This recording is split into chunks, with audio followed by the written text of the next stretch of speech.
السلام علیکم ورحمۃ اللہ وبرکاتہ۔ جی پیارے بھائی، آپ کا سوال جو گروپ میں بار بار آ رہا ہے، جس سے میں اجتناب کرتا رہا کیونکہ اس کے اوپر بہت تفصیل سے گفتگو ہوگی۔ سوال آپ کا یہ تھا کہ اہل تشیع اور اہل تسنن یہ اسلام کے دو فرقے ہیں۔ ان میں اہل تشیع میں کیا ایسی بات ہے کہ اہل تسنن انہیں برحق نہیں سمجھتے، اور اہل تسنن میں ایسی کیا بات ہے کہ اہل تشیع انہیں برحق نہیں سمجھتے؟ ظاہر ہے جو ایک دوسرے کو برحق سمجھتے ہوں تو وہ ایک ہی ہو جائے، پھر فرق رہے ہی نہ، پھر اہل تشیع و اہل تسنن یہ نام ہی ختم ہو جائے، پھر ایک نام مسلم ہو جائے اور دین اسلام پر جو ہے نا وہ گامزن ہو جائے۔ تو یہ ایک مشکل مرحلہ ہے، مشکل سوال ہے۔ اس کو اپنے جو فہم کے مطابق میں جو ہمارے استاذ کرام نے ہمیں سکھایا اور پڑھایا، اس کی روشنی میں مختصر بھی عرض کروں تو بہت لمبی باعث ہوگی، لیکن میں کوشش کرتا ہوں کہ آپ کو اہل تشیع اور اہل تسنن کے جو بنیادی یہ آپس میں فرق ہے نا، اس کے اوپر تھوڑی روشنی ڈالی جائے۔ سب سے پہلے عوام الناس یہ سمجھتی ہے کہ اہل تشیع اور اہل تسنن میں بس یہ فرق ہے کہ وہ ماتم کرتے ہیں اور اہل بیت کے غم میں 10 محرم کو ان کے ہاں رونا دھونا ہوتا ہے، اور وہ زنجیر زنی کرتے ہیں، یا زیادہ سے زیادہ کچھ ان کی فقہ کے متعلق جانیں گے تو وہ اثار الیدین کرتے ہیں، جمع بین صلاتین کرتے ہیں۔ اس قسم کے فرق ہیں، یا روزہ کھولنے میں ان کا 8 منٹ کا فرق ہے، وہ اندھیرا چھانے دیتے ہیں، یا روزہ بند کرنے میں وہ 7-8 منٹ پہلے بند کرتے ہیں تاکہ سحری کے اوقات میں کسی قسم کی کوئی جو ہے وہ ایسی بات نہ آ جائے کہ ان کا روزہ نہ جاتا رہے۔ تو اس قسم کے وہ یہ جو فقی اختلافات ہیں نا، ان کی گنجائش ہمارے ہاں بھی کتابوں میں موجود ہے۔ ہمارے ہاں بھی بڑے بڑے محدثین نے نماز کے جمع کرنے میں جو ہے نا اس کے اوپر جو آپ دیکھ لیں، مسلم شریف میں 10 احادیث موجود ہیں۔ ابن عباس نے فرمایا کہ نبی علیہ الصلوۃ والسلام نے مدینے میں رہتے ہوئے اور ولا خوف ولا مطر، کہ نہ سفر ہے، نہ ڈر ہے، نہ جنگ ہے، نہ بارش ہے، نمازیں اکٹھی کر دیں۔ نمازیں اکٹھی کرنا ہوتا ہے کہ بین جمع صلاتین یعنی ظہرین اور مغربین، ظہر اور عصر کو ایک ساتھ پڑھ لینا، ظہر پڑھی ساتھ ہی عصر بھی، اور مغرب اور ساتھ ہی 1 منٹ کے وقت کے بعد ہی وہ عشاء بھی پڑھتے۔ تو اسے کہتے ہیں نمازوں کو جمع کرنا۔ یہ نبی علیہ الصلوۃ والسلام نے بغیر کسی وجہ کے بھی رخصت دی ہے تاکہ امت سے تنگی دور ہو جائے۔ لیکن ہمارے ہاں لوگوں نے یہ وتیرہ بنا لیا کہ ساری زندگی نمازیں اکٹھی کرنی ہی نہیں ہے، چاہے جو مرضی ہو جائے۔ نبی علیہ الصلوۃ والسلام کی ایک ایسی سنت جو کہ آپ نے ادا کی اور اس سے مستفید نہیں ہو رہے، شاید وہ شیعہ کے بغض میں اس طرح کرتے ہیں، اور شیعہ نے ایک روش بنا لی کہ ہمیشہ ہی نمازیں اکٹھی کرنی ہے، وہ بھی اپنی جگہ پر غلط ہو گئے۔ چلیں ان کے ہاں تو ایک جواز ہو گیا کہ نبی علیہ الصلوۃ والسلام کا ایک دفعہ کا عمل وہ ساری زندگی کر رہے ہیں۔ ہمارے ہاں کیا جواز ہے کہ نبی علیہ الصلوۃ والسلام کا عمل ہم ساری زندگی نہیں کر رہے؟ تو یہ ایک انتہا تک ہم مختلف جو اوقات میں آپس میں اختلافات کی وجہ سے ایک دوسرے کی مخالفت کرتے کرتے جو سنتوں کی مخالفت کر بیٹھتے ہیں۔ تو نبی علیہ الصلوۃ والسلام نے جو دین سکھایا وہ تو دین اسلام تھا، اور ہمارا نام اللہ نے رکھا مسلم، وہ سماکم مسلم ان الدین عند اللہ الاسلام۔ اب ہم آتے ہیں کہ اہل تشیع اور اہل تسنن کے درمیان پھر مین فرق ہے کیا؟ جو مین فرق ہے نا، یہ ماتم رونا دھونا، یہ اس طرح کا کوئی فرق سے کوئی کافر مسلمان نہیں ہوتا۔ اور کلمے میں بھی جو ہمارے ہاں انہوں نے کہہ دیا نا کہ ابھی شیعہ کا کلمہ اور ہے،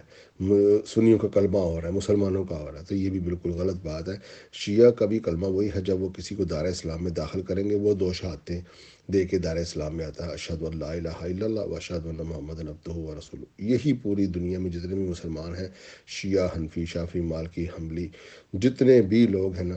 وہ سب یہی کلمہ پڑھ کے جو ہے نا دار اسلام میں آتے ہیں۔ لیکن آگے وہ جو اس میں ایک اضافہ کرتے ہیں نا، واشہد ان علی ولی اللہ، اس سے وہ مذہب اہل تشیع میں داخل ہوتے ہیں۔ مذہب اہل تشیع میں داخل ہونے کے لیے حضرت علی کرم اللہ وجہ کو نبی علیہ الصلوۃ والسلام کے بعد سب سے افضل ماننا، یہ ان کی شرط ہے، اور پھر اس کا اقرار بھی کر لینا کہ نبوت ختم ہو گئی اور حضرت علی کرم اللہ وجہ ولی ہیں، وہ خلیفۃ الرسول ہے بلا فصل، یعنی کہ وہ ابو بکر، عمر، عثمان کو خلیفہ نہیں مانتے۔ تو ابو بکر، عمر، عثمان کو خلیفہ نہ ماننا بھی دار اسلام سے خارج کرنے والی کوئی بات نہیں۔ لہٰذا اذان میں وہ کہتے ہیں جی، وہ اذان میں جو یہ کہتے ہیں حیا خیر العمل، ہمارے یہاں بے شمار روایات موجود ہے کہ نماز میں حیا خیر العمل کہا جاتا ہے۔ تو یہ بات کوئی اذان میں کوئی اچھے کلمات کا اضافہ کر دینے سے بھی کوئی کافر مسلمان نہیں ہوتا۔ کلمے میں انہوں نے کوئی اضافہ نہیں کیا، کلمہ تو وہی دو شہادتیں دے کر مسلمان کرتے ہیں، مذہب اہل تشیع میں داخل ہونے کے لیے حضرت علی کو ولی اللہ کا اقرار کرواتے ہیں۔ اور کوئی ایسی بات ہے نہیں کہ جس سے ہم کہیں کہ جی ان کی نمازیں اور ہو گئی، کلمہ اور ہو گیا، یہ سب جو ہے نا خرافات ہیں، یہ سب ان کے اوپر الزامات ہیں۔ جو مین فرق ہے نا اہل تشیع اور اہل تسنن میں، وہ ہے امامت منصوص من اللہ، یعنی حضرت رسول اللہ صلی اللہ علیہ وآلہ وسلم کے بعد وہ کہتے ہیں کہ حضرت علی، امام حسن، امام حسین، امام زین العابدین، امام موسیٰ کاظم اور امام جعفر صادق، اور ان کے بعد امام زید، اور اس کے بعد امام باقر، امام علی نقی، علی تقی، اور اس کے بعد حضرت امام نفس زکیہ، اور 12ویں امام جو ہے نا حضرت امام مہدی، وہ آئیں گے قرب قیامت میں۔ وہ کہتے ہیں یہ امامت منصوص من اللہ امامت ہے۔ ہمارے ہاں اہل تسنن میں انہیں امام تو مانتے ہیں، انہیں درجات بھی دیتے ہیں، ان کی عزت اور احترام بھی، ان کے علم کے بھی قائل ہیں، لیکن انہیں منصوص من اللہ، من جانب اللہ امام نہیں مانتے۔ اس کی وجہ یہ ہے کہ ہمارے ہاں یہ ایک عقیدہ ہے کہ نبی علیہ الصلوۃ والسلام کے بعد اللہ کی تنصیب ختم ہو گئی، کیونکہ اگر اس کی دلائل قرآن سے نہیں ملتے، اگر ختم نبوت ہو گئی، تنصیب خداوندی نبی علیہ الصلوۃ والسلام پر ختم ہو گئی، اب اللہ تعالیٰ نے کوئی ایسی ہستی پیدا نہیں کرنی کہ جس کو مانیں گے تو مسلمان، نہیں مانیں گے تو کافر۔ کیونکہ ختم نبوت کے ثمرات میں سے یہ بھی ایک بہت بڑا جو ہے نا ثمر ہے اس امت کے لیے، کہ پہلی امتوں میں جب ختم نبوت نہیں ہوئی تھی، تنصیب خداوندی ختم نہیں ہوئی تھی، تو بہت سے لوگ امتحان میں پڑھتے، جب ایک نبی دنیا سے رخصت ہو جاتے، پھر دوسرے نبی دنیا میں آتے، تو کچھ لوگ ان کو مان کے مسلمان ہوتے، کچھ انکار کر کے کافر ہو جاتے، یعنی کہ آدھی امت کافر ہو جاتی۔ کتنا بڑا امتحان تھا۔ ظاہر ہے کسی بھی نبی کو تمام کے تمام لوگ تو نہیں مان لیں گے، کچھ انکار کر کے بیچارے دار اسلام سے خارج ہو جائیں گے۔ وہ انکار اس لیے بھی کچھ کرتے ہیں کہ وہ ان کو نہیں پتہ کہ یہ نبی ہے کہ نہیں، یہ جھوٹ بول رہے ہیں کہ سچ بول رہے ہیں، ان کے اپنی عقل اور فہم کے مطابق یا ان کی ذاتی عناد کے مطابق ایک امتحان میں تو وہ پڑ گئے نا امت، کہ وہ ایک نبی آیا، اس کو نہ ماننے والے دار اسلام سے خارج، ماننے والے مسلمان رہیں گے۔ اللہ کے نبی علیہ الصلوۃ والسلام محمد رسول اللہ کے بعد اللہ تعالیٰ نے اس امت پر یہ رحم فرما دیا ختم نبوت کر کے، کہ اب کوئی ایسی شخصیت اس دنیا میں نہیں آئے گی کہ جس کو مانیں گے تو مسلمان، نہیں مانیں گے تو کافر۔ اختلاف کی ادب سے اور علمی اختلاف کی جو ہے نا ہر انسان کو حق حاصل ہے، لیکن نبی علیہ الصلوۃ والسلام کے ساتھ کوئی اختلاف نہیں کر سکتا۔ ان کے بعد جتنی بھی ہستیاں ہیں، جب نبوت ہی ختم ہو گئی، تنصیب خداوندی ختم ہو گئی۔ اب اگر ہم دیکھیں گے، اگر اللہ تعالیٰ نے نبی علیہ الصلوۃ والسلام کے بعد بھی کچھ ہستیوں کو نصب کیا ہے امامت کے لیے، حضرت علی سے شروع کر کے حضرت حسن و حسین، امام زین العابدین سے آگے ہوتے ہوئے، تو ہم کہیں گے کہ سب سے پہلے اللہ تعالیٰ قرآن پاک میں یہ آیات نازل کرتے ہیں ان کے ناموں کے ساتھ، کہ بھی اللہ تعالیٰ نے محمد رسول اللہ آخری نبی ہیں، ان کے بعد میں امامت شروع کر رہا ہوں، یہ پہلے امام ہوں گے۔ اگر اللہ کی تنصیب کے ہوتے ہوئے کوئی ان کو نہ مانے، کوئی ان سے اختلاف کرے، تو پھر وہ دائرہ اسلام سے خارج ہے۔ اور کسی کے دائرہ اسلام سے خارج ہونے کے لیے قطعی الثبوت اور قطعی الدلالہ آیات ہوتی ہیں، نشانی ہوتی ہیں۔ جیسے رسول اللہ صلی اللہ علیہ وآلہ وسلم کو نہیں ماننا تو دائرہ اسلام سے خارج۔ کوئی نماز، روزہ، حج، زکوٰۃ جتنی مرضی کرتا رہے، وہ محمد رسول اللہ کو اللہ کا نبی نہیں مانے گا، وہ دائرہ اسلام سے خارج ہے۔ کیونکہ محمد رسول اللہ صلی اللہ علیہ وسلم اللہ کے رسول ہیں، نبی ہیں، ان کے نام کے ساتھ ان کے بارے میں آیات قطعی الثبوت، قطعی الدلالہ اور مقرر قرآن پاک میں بار بار اللہ تعالیٰ نے کہیں فرمایا محمد رسول اللہ، کہیں فرمایا محمد رسول اللہ وما کان محمد ابا احد من رجالکم ولکن رسول اللہ وخاتم النبیین، اس طرح کی آیات سے نام میں نامی لے کر اللہ تعالیٰ نے نبی علیہ الصلوۃ والسلام کے بارے میں فرما دی، یہاں تک کہ ان کے سامنے لا ترفعوا اصواتکم فوق صوت النبی، کہ نبی کی آواز کے سامنے آواز بھی بلند نہیں کرنی ہے، تخبط اعمال ہو جائیں گے، تمہارے اعمال ضائع ہو جائیں گے۔ ایسی اللہ تعالیٰ نے ان کو شان عطا کی کہ نبی علیہ الصلوۃ والسلام کے فیصلے کے خلاف بھی جاؤ گے تو اعمال غارت ہو جائیں گے، دل میں بھی برا جانو گے تو اعمال غارت ہو جائیں گے۔ یہ نبی ہے، رسول ہیں، ان کی تنصیب یہ ہے خداوندی تنصیب۔ اس کے بعد اگر اللہ تعالیٰ نے کسی کو نصب کرنا تو اللہ نے قرآن پاک میں ان کا نام لے کر صراحت کے ساتھ، وضاحت کے ساتھ، قطعی الثبوت، قطعی الدلالت کے ساتھ ایسی کوئی چیز نہیں فرمائی، کیونکہ جس چیز کو اللہ نصب کرے اس کی مخالفت کر کے انسان دار اسلام سے خارج ہو جائے۔ اب اگر ہمارے بھائی اہل تشیع کہتے ہیں کہ حضرت علی کو رسول اللہ صلی اللہ علیہ وآلہ وسلم کے بعد اللہ تعالیٰ نے امام منصوص من اللہ نصب کیا، تو سب سے پہلے یا تو وہ کہیں کہ اللہ کی تنصیب کی ہوئے ہستی کے ساتھ اختلاف کرنے سے کچھ فرق نہیں پڑتا، کوئی دار اسلام سے بھی خارج نہیں ہوتا، تو پھر اللہ کی تنصیب کی توہین ہے۔ اگر اللہ نے نصب کیا ہے تو سب سے پہلے حضرت علی کرم اللہ وجہ اپنی حیات میں ہی نبی علیہ الصلوۃ والسلام کی وفات کے بعد ابو بکر، عمر، عثمان کے سامنے کھڑے ہو کر کہتے ہیں مجھے اللہ نے نصب کیا ہے، تم میرے ہوتے ہوئے کیسے مسلمانوں کی امیر المومنین بن سکتے ہو؟ حضرت علی کرم اللہ وجہ نے ایسا نہیں کیا۔ گو کہ انہوں نے 6 مہینے تک بیعت نہیں کی، لیکن انہوں نے یہ کبھی نہیں کہا کہ آپ مجھے اللہ نے مقرر کیا ہے۔ انہوں نے اپنا حق ضرور ظاہر کیا کہ وہ حضرت رسول اللہ کے جنازے میں مصروف تھے، ادھر خلافت طے ہو گئی، اس خلافت کے طے ہونے میں، بیعت ہونے میں حضرت علی وہاں موجود نہیں تھے۔ انہوں نے استبداد کا لفظ بھی استعمال کر لیا، استبدد علینا، آپ نے ہمارے ساتھ زیادتی کی، ہم وہاں موجود نہیں تھے، ہم اللہ کے نبی کی تدفین میں تھے، آپ خلیفہ بن کے آ گئے، یہاں تک بھی اختلاف کیا اور 6 مہینے کے بعد بیعت بھی کر لی۔ لیکن کبھی یہ حضرت علی نے نہیں کہا مجھے اللہ نے نصب کیا ہے، میرے ہوتے ہوئے آپ کیسے خلیفہ ہو سکتے ہو۔ پھر حضرت ابو بکر نے عمر کو خلافت کے لیے منتخب کیا، حضرت علی نے بیعت کر لی۔ پھر حضرت عمر نے 6 بندوں کو نامینیٹ کیا، جس میں حضرت علی بھی تھے، عثمان بھی تھے، حضرت طلحہ، حضرت زبیر، عبد الرحمن بن عوف بھی تھے۔ لیکن نبی حضرت علی نے وہاں یہ نہیں کیا مجھے تو اللہ نے نصب کیا، مجھے چوائس کرو اور میں تمہارا امام، کبھی یہ نہیں کہا۔ حضرت عثمان کی خلافت منعقد ہو گئی، حضرت علی نے ان کی بھی بیعت کر لی، 12 سال حضرت عثمان کی خلافت میں رہے، حضرت عثمان کو شہید کر دیا گیا۔ پھر حضرت علی کرم اللہ وجہ کی بیعت ہوئی، وہاں حضرت علی کی مخالفت میں سعد بن ابی وقاص، حضرت عبداللہ ابن عمر اور حضرت مسفر بن مرحمہ اور بھی کچھ صحابہ نے، یعنی انہوں نے بیعت نہیں کی حضرت علی نے۔ حضرت علی نے یہ نہیں کہا مجھے اللہ نے نصب کیا، تم میری بیعت نہ کر کے دار اسلام سے خارج ہو جاؤ گے، میں تو تنصیب خداوندی میں ہوں۔ حضرت علی کرم اللہ وجہ نے وہاں اپنی بیعت نہ کرنے والوں کو بھی یہ بات نہیں کی۔ پھر حضرت طلحہ اور زبیر نے بیعت کر کے توڑ دی، اماں عائشہ بھی آپ کے ساتھ جنگ کرنے کے لیے آ گئی، زرہ پہن کر فوجیں اکٹھی ہو گئیں، ایک دوسرے کے سامنے آ گئے، حجت تمام ہوئی، قتال تک ہوا، حضرت علی نے مذاکرات بھی کیے۔ ان مذاکرات میں بھی حضرت علی نے کبھی یہ نہیں کہا کہ مجھے اللہ نے نصب کیا تو میرے ساتھ جنگ کرنے کیوں آ گئے۔ یہ کہا کہ مجھے لوگوں نے خلیفہ چن لیا ہے، اب میں چنے ہوئے خلیفہ کے خلاف میری کیا غلطی ہے، کیا میری خطا ہے کہ تم مجھ سے جنگ کر رہے ہو۔ اس تمام جنگوں میں حضرت علی 100% حق پر تھے، 100% ثواب پر تھے، 100% جو ہے وہ بالکل عین قرآن پاک کے ساتھ تھے۔ لیکن کبھی یہ نہیں کہا حضرت علی کرم اللہ وجہ نے مجھے تو اللہ نے نصب کیا۔ معاویہ بن سفیان، عمر بن عاص، مغیرہ بن شعبہ، ولید بن عقبہ، بصر بن ارتاد، یہ سارے صحابی ہی ہیں، حضرت علی سے جنگ کر رہے ہیں، حضرت علی نے ان سے قتال کیا، جنگ کی، قتل تک ہوئے آپس میں۔ ہمارے یاسر حضرت علی کی جانب سے شہید ہو گئے، جو سابقون الاولون صحابی ہیں، ابن خزیمہ بن ثابت، حضرت ابو ایوب انصاری، حضرت سہل بن حنین، کتنے صحابہ کرام بدری نبی علیہ الصلوۃ والسلام کے اور مدینے کے انصار صحاب مدینہ حضرت علی کے ساتھ تھے۔ لیکن انہوں نے بھی، یا حضرت علی نے بھی، کبھی مخالفین کو یہ نہیں کہا ہمیں اللہ نے نصب کیا ہے، آپ ہمارے ساتھ جنگ کر کے دائرہ اسلام سے خارج ہو رہے ہو، یا آپ کبیرہ گناہ میں جو ہے نا دسے اور جہنمی ہو گئے ہو۔ یعنی کہ آپ نے کبھی یہ نہیں اسی کو کہا کہ آپ، میں اللہ کی تنصیب سے ہوں، مجھے اللہ نے نصب کیا، جو کہ اہل تشیع بھائیوں کا ایک عقیدہ ہے کہ منصوص من اللہ من جانب اللہ امامت ہے۔ تو یہ امام علی علیہ السلام نے، وہ کہ وہ امت کے امام ہیں، افضل ہیں، اعلیٰ ہے، عرفہ ہے، ہر نزا پر حق پر ہے، ہر اختلاف میں حق پر ہے، مگر انہوں نے اپنی زبان سے کبھی یہ نہیں کہا مجھے اللہ نے نصب کیا ہے، میری بیعت کرو، مجھ سے جنگ کیوں کرتے ہو، یا میری بیعت کر کے کیوں توڑتے ہو۔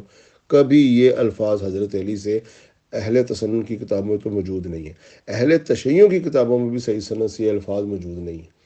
یہ بھی گو کہ میں اہل تشیع کی کتب کا اتنا عالم نہیں ہوں، اپنی ہی کتابیں ہم پڑھتے ہیں تھوڑی بہت جتنی بھی ہماری استطاعت ہے، لیکن تشیع کی کتب جو ان کے علماء سے پوچھا گیا ہے، ان کے ہاں بھی صحیح سند سے یہ چیز موجود نہیں ہے کہ حضرت علی کرم اللہ وجہ نے یہ اعلان کیا ہو مجھے اللہ نے نصب کیا ہے، مجھ سے جنگ کر کے، میری مخالفت کر کے تم دار اسلام سے خارج ہو رہے ہیں، ایسا کچھ بھی نہیں کہا حضرت علی کرم اللہ وجہ نے۔ تو لہٰذا یہ ثابت ہو گیا کہ اہل تشیع کے ہاں بھی منصوص من اللہ من جانب اللہ، حضرت علی کی زبان اطہر سے فصاحت اور صراحت کے ساتھ، قطعی ثبوت اور قطعی دلالہ کے ساتھ یہ چیز موجود نہیں ہے۔ جس چیز کو کرنے یا نہ کرنے سے کافر مسلمان ہونا ہے، جتنی کسی چیز کی امپورٹنس ہوتی ہے اتنے ہی مضبوط دلائل بھی درکار ہوتے ہیں۔ ایک آدمی یہ کہے جی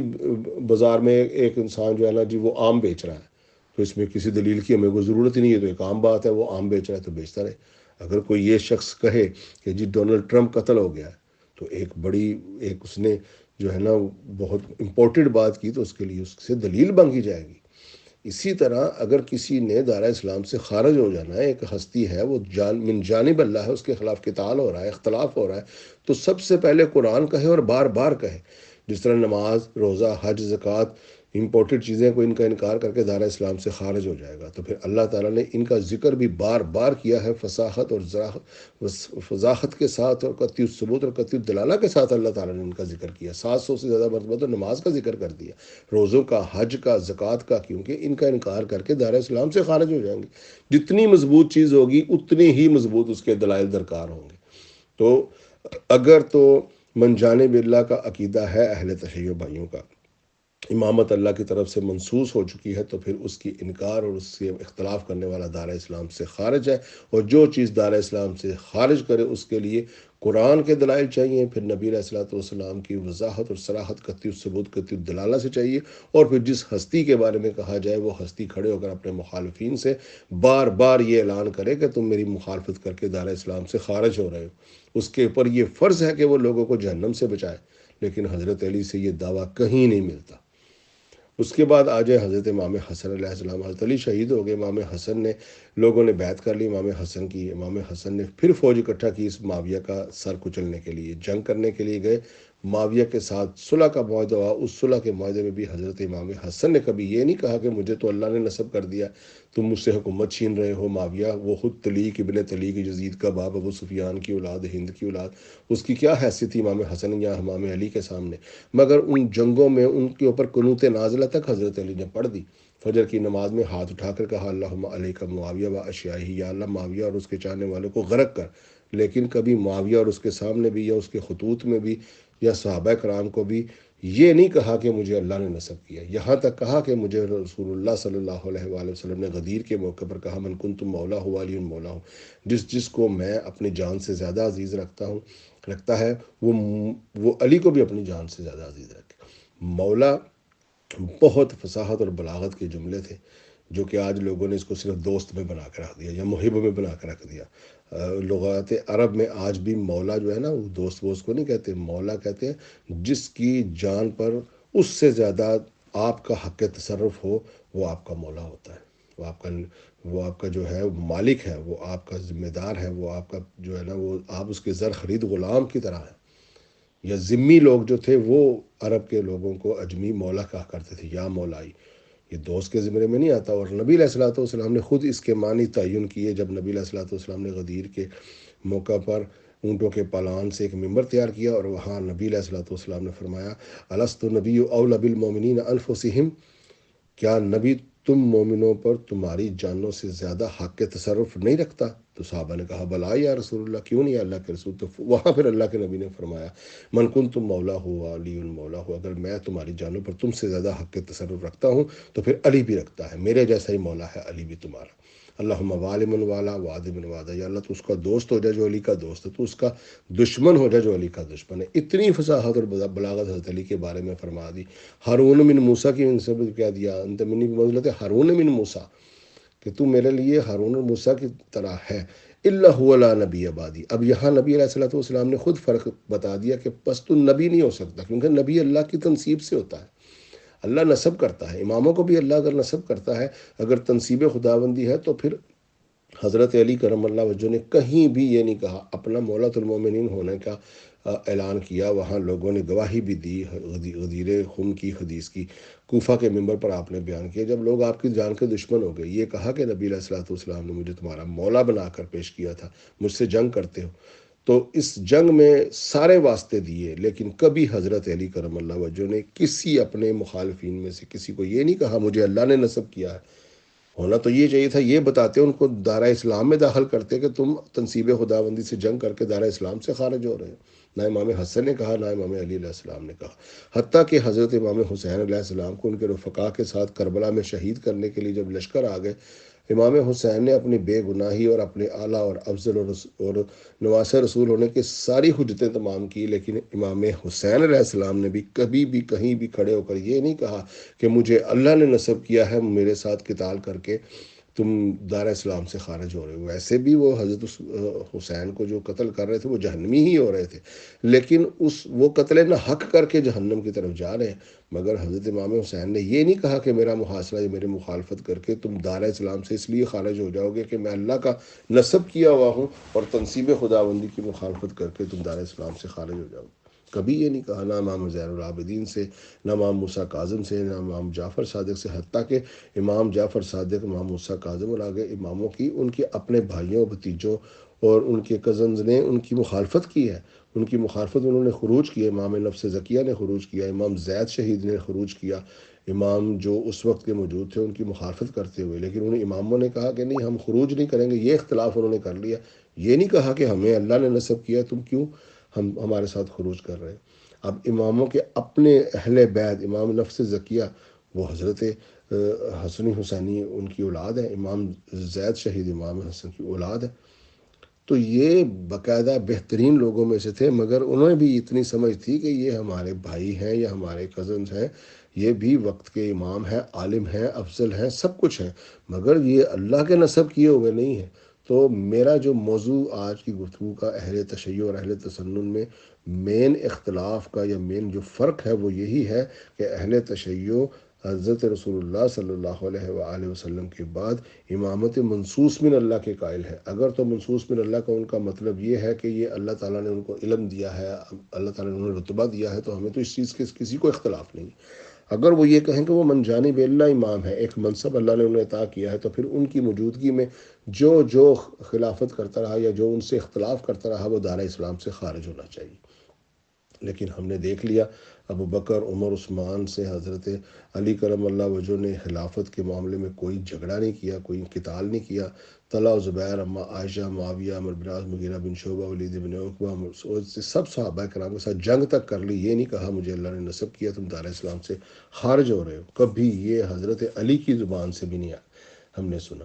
تو جسے نسب کیا جائے وہی اگر یہ چیز نہیں پیش کر رہا، تو آج شاہ سے زیادہ شاہ کے وفادار ہمارے اہل تشیع بھائیوں کو سمجھنا چاہیے من جانب اللہ منصوص من اللہ، یا تو اس کا ترجمہ وہ جو کرتے ہیں اور ہمارے ترجمے میں ایک فرق ہے، اس فرق کو دور کیا جائے۔ جہاں تک میں سمجھا ہوں کہ وہ اللہ تعالیٰ کی طرف سے ایک جو ہے نا منصوص من اللہ ایک تنصیب خداوندی مانتے ہیں، لیکن تنصیب خداوندی کے مخالفت کرنے سے اگر دار اسلام سے کوئی خارج نہیں ہوتا تو پھر یہ ضروریات دین کا مسئلہ نہیں، اور ضروریات دین ہر وہ چیز ہے جسے اللہ تعالیٰ حکم دے نسب کرے۔ اگر اللہ نے نسب کیا ہے تو پھر وہ ضروریات دین ہے، ان کی مخالفت حرام ہے، ان کی مخالفت کرنے والا دار اسلام سے خارج ہے، اور اس پر انہوں نے کبھی یہ دلیل ان ائمہ نے بھی نہیں دی۔ تو یہ ایک بنیادی فرق ہے اہل تشیع اور اہل تسنن میں۔ لیکن اہل تشیع ہمارے مسلمان بھائی ہیں، جو لوگ اہل تشیع کی تکفیر کرتے ہیں وہ بڑے جاہل ہیں اور تکفیری ہیں۔ اگر اللہ تعالیٰ کی ہاں ان کی پکڑ ہوگی تو بہت ظالم پکڑ ہوگی۔ تو اس چیز سے یہ اپنے آپ کو نکالیں کہ اہل تشیع کے جتنے بھی فرقے ہیں نا، ان میں جو اہل تشیع بالخصوص زیدیہ اور اثنا عشریہ، ان کے بارے میں تو متفقہ علیہ ہے، یہ مسلمان ہیں، اور نصیریہ وغیرہ کو تو وہ خود بھی مسلمان نہیں مانتے۔ تو لہذا جو اہل تشیع عرف عام میں شیعہ اثنا عشری ہیں، یہ سب مسلمان بھائی ہیں۔ پاکستان کی کانسٹیٹیوشن میں، پاکستان کی قانون ساز اسمبلی میں، سینٹ میں، اور پاکستان کی اسلامی نظریاتی کونسل میں ان کی نمائندگی ہے، اور انہیں مسلمان ہی کریٹ کیا جاتا ہے۔ پاکستان تو کیا، دنیا کے 57 اسلامی ممالک میں کسی ایک ملک میں بھی کیا مشائخ، محققین، محدثین، مورخین، اتنے بڑے بڑے ائمہ، ان سب نے انہیں مسلمان قرار دیا ہے۔ سعودی عربیہ کے قانون ساز اسمبلیوں نے انہیں مسلمان مانتے ہیں، ان کے لیے حج اور عمرے کے پیکیجز نکلتے ہیں، ایرانی حجاج آ کر بہترین طریقے سے اپنے حج کرتے ہیں۔ کسی بھی اسلامی کنٹری نے اہل تشیع کو کافر قرار نہیں دیا۔ تو لہٰذا یہ جو کچھ سپہ صحابہ اینڈ کمپنی یا کچھ ایسے تخریبی عناصر جو کہ اپنے مسلک کی مخالفت میں جو ہے نا اہل تشیع کو کافر کہتے ہیں، انہیں سمجھنا چاہیے۔ اگر تو آپ دیوبند علماء میں سے دیکھ لیں تو کسی نے ان کو کافر نہیں کہا۔ ہاں، آج کے دیوبندی تو بریلوی ان کو کافر کہتے رہے ہیں، اور یہ دیوبندی بریلوی مل کے اہل حدیثوں کو گستاخ رسول کہتے رہے ہیں، اور اہل حدیث بریلویوں کو مشرک کہتے ہیں، تو ایک دوسرے کو تکفیر تو یہ بھی کر رہے ہیں۔ تو لہٰذا کوئی بھی مسلک جو ہو، حنفی، شافعی، مالکی، حنابلہ اور اہل تشیع جعفریہ یہ سب کے سب مسلمان ہیں، تکفیر سے بچیں، اللہ تعالیٰ آپ کو رحم کرے۔ السلام علیکم ورحمۃ اللہ وبرکاتہ۔